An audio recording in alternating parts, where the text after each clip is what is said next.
I have on now someone whom I mentioned before. Really impresses me with the way he does journalism, and he's under 30 years old, former winner of the Eric Brindell Award for Excellence in Opinion Journalism.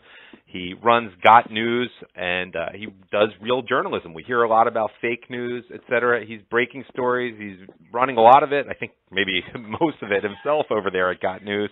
But he's doing great work, whether it's related to Senator McCain's Vietnam propaganda tapes or Black Lives Matter. He does great work. Again, you should really look at gotnews.com. And his name is Charles Johnson, but I think he prefers being called Chuck. Never met him, never spoke to him before today. And thank you for joining me, Chuck.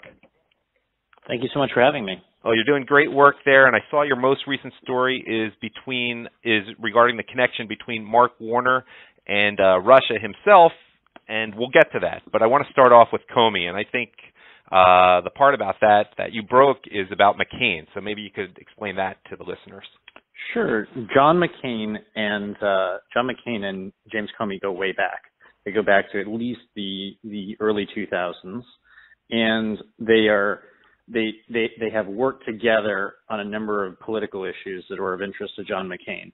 You might remember the Jack Abramoff scandal in the 2006 period, a lobbyist scandal that essentially involved a lot of money and a lot of allegations of corruption, but it was largely spearheaded by John McCain.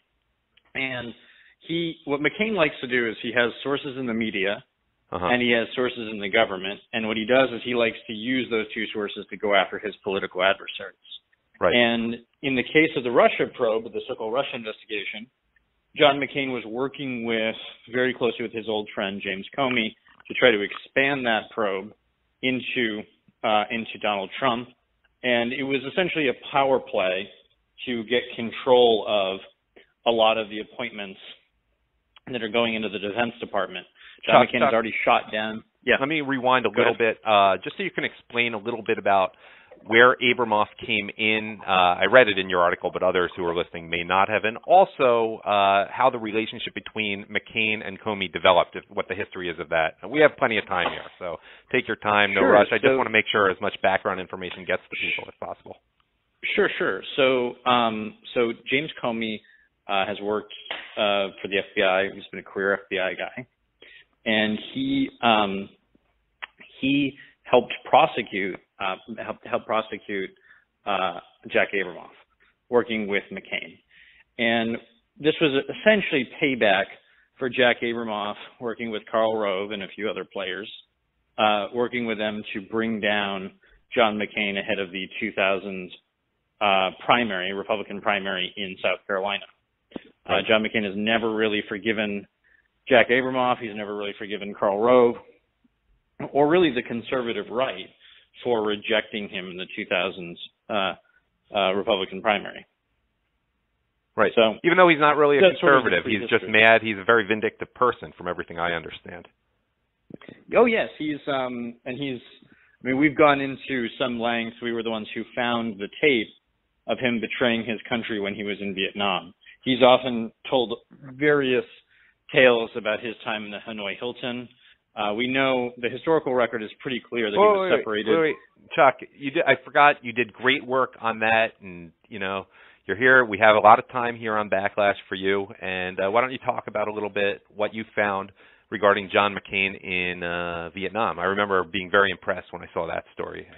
Sure. So there had long been rumors about John McCain betraying his country when he was shot down over Vietnam as a pilot. You'll remember McCain graduated bottom of his class or near bottom of his class from Annapolis. Which he should have never gotten into, but for his father. He would have never gotten in there. But for his father. That's right. And so people know, so both his father and grandfather were admirals. Mm-hmm. So he sort of had the silver spoon in his mouth, and he got access to these planes. He actually was a part of a plane crash aboard the USS Forrestal. And so mostly what happens is people wash out. But what happened with him is he got into a plane crash. He was shot down by, I believe, a Russian missile over Vietnam. And he didn't get out of the plane properly, broke his arm. broke his leg, and then was in a lagoon when he was rescued by the Vietnamese communists. And there they realized they had a high-value target, and they did a series. They recorded a series of broadcasts with John McCain in 2000. And these were always rumored to exist, but no one had ever really found them. Right. And people have claimed all sorts of things about their authenticity, them not existing. And my team of researchers at Got News, we discovered them and then published them this summer to affect the primary. And it was a huge issue in Arizona. I believe it was on the front page of the newspaper a few times. And McCain was very upset that this came out. It actually confirmed what Trump had been saying all along when Trump said that he likes guys who weren't captured. Right. And so on a personal note, my grandfather was a rear admiral. He won the Navy Cross for engagements in Honshu Island in actually the anniversary of which is either today or yesterday. And he was a real deal war hero, and he actually knew the McCains. And so I knew from sort of family connections in the Navy that McCain's war record was not exactly as had been advertised in both the 2000s and 2008 elections. Right. And he likes to pretend that he is as accomplished as, say, Douglas MacArthur, who, by the way, was first in his class when he went to college. It's as if not only does he not want to, it's almost as if he wants to enhance the story people already believe, which is not the story which you're saying and which your research has shown didn't actually existed, but it's as if he wants to make it seem like he was a very accomplished person in the military, which is far from the case. No, and he was not very accomplished. He had a lot of problems there. He's told conflicting accounts of his time at the Hanoi Hilton. And it took a very long time to find these tapes, which people can go online and Google the tapes and listen to them for themselves. We actually broke it in partnership with this group called True News, which is an evangelical news outlet. I'm happy to work with all kinds of folks. Wait, I think I know them. They're out of Florida, right? They're out of they are, yeah. They're very Florida. good guys. Yeah, Melbourne, Florida area. Yeah. And I've always been worried about John McCain potentially being compromised over these tapes. I first got most interested in McCain after 2013. McCain was pushing this woman named Elizabeth Obagi right. as an expert on Syria, and my team discovered that she had been paid by the Syrian rebels at the same time that she was being an expert on how the Syrian rebels were also peaceful. She was fired from her neoconservative think tank job, having lied about her PhD and other academic credentials, and she was hired immediately by John McCain, and she advises him on foreign policy matters to this day, as far as I'm aware. So John McCain's a really bad guy, and I was pleading with my sources in the White House to not have Trump endorse, or people who would go onto the White House from the campaign. I was pleading with them not to endorse McCain, but of course they did endorse McCain. Trump did endorse him. I think very half-heartedly he endorsed McCain and Ryan at the same time, who later turned out to be the people who, betrayed him the most on the Republican side. Of course. And so that's sort of the state of things. I think what's going to start to happen is there's going to be more and more material that comes out about McCain because he has been taking over the Department of Defense. He's been taking over certain areas that are under the purview of the armed services. And he's used this Russia investigation and he's used the FBI to slow walk placing a lot of people into the government. So what typically happens is if you've gotten an FBI clearance in the past for other stuff you've done in the government, say in the military or what have you, it's usually a pretty straightforward process. You go right into the Pentagon if you've been named by the president. But McCain has shot down 2 Army secretaries.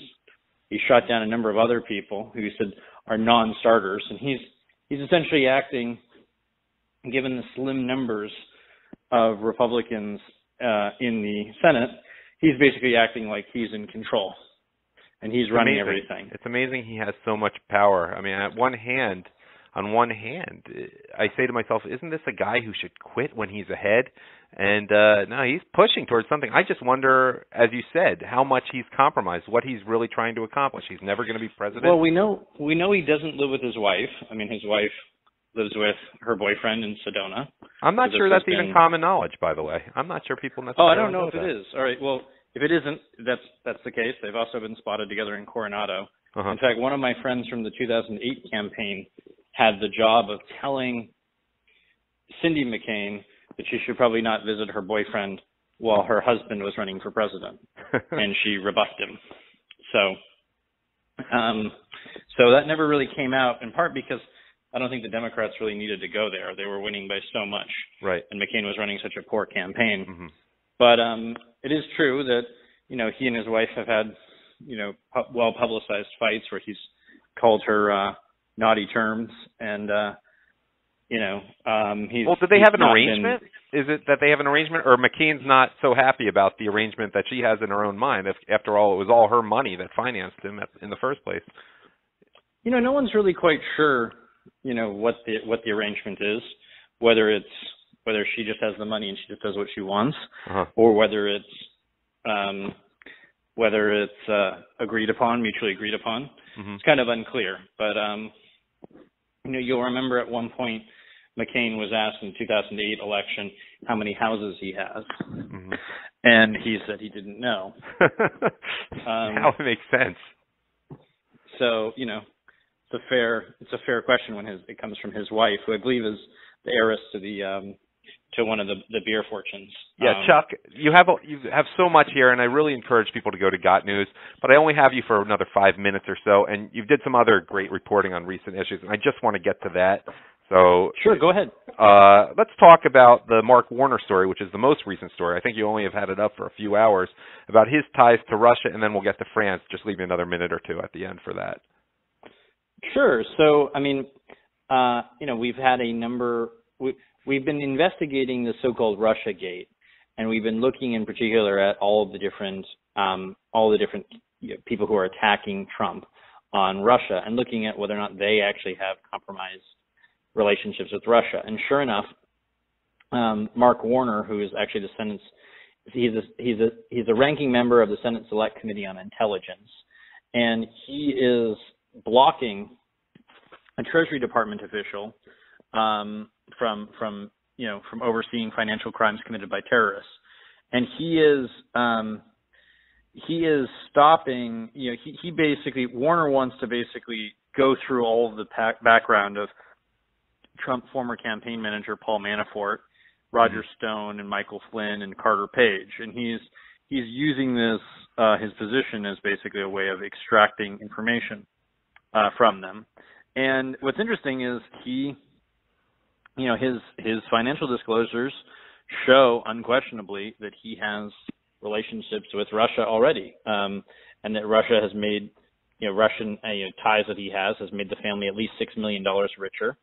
And it's quite galling to see that he, in fact, actually has a financial relationship with which is what essentially amounts to Russia's largest search engine, right. Zendex, which is a sort of like their Google over there. I think it's Yandex is how you pronounce it. But in any event, that's, this sort of hypocrisy is something that we've pointed out time and time again, and I think it will continue to be kind of interesting as time goes on. Yeah, people should take a look at that at Got News, and I didn't really give you a chance to conclude, but people could probably figure out what you were getting at regarding Comey and McCain. Let me just give you a few minutes to talk about Macron, and then I want to get to Gavin McInnes, but we only have like 2 or 3 minutes left right here. Sure. So Macron, so mailing list, etc.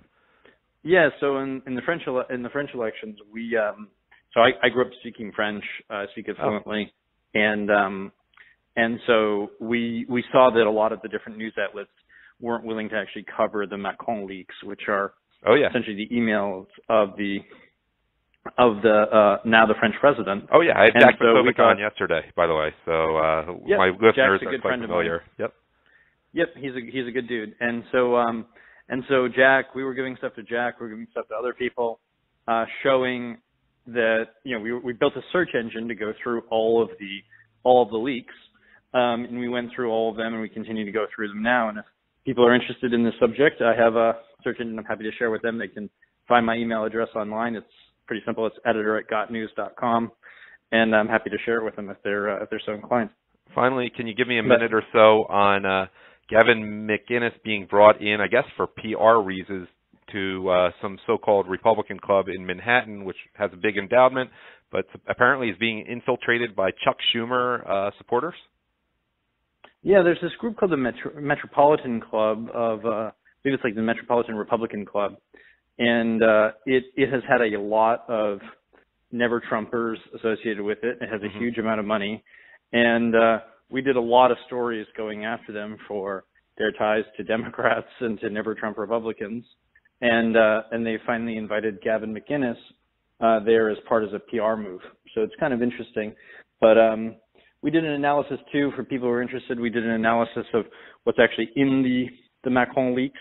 We also did an analysis of we're also going to do a story later today. I haven't broken this yet, that Sean Spicer is going to be fired from the White House. I believe seems like the writing's on the wall. Yeah, put that out. I believe InfoWars has put something about that out, but I confirmed it with my people. So in and around the White House. Well, you're doing great work as a real journalist in this era of fake news, and I really appreciate your coming on to this very new show. And hope to talk to you again sometime. Chuck Johnson, it's been a pleasure. Happy to come on anytime. Thanks for having me. Great. Thanks again.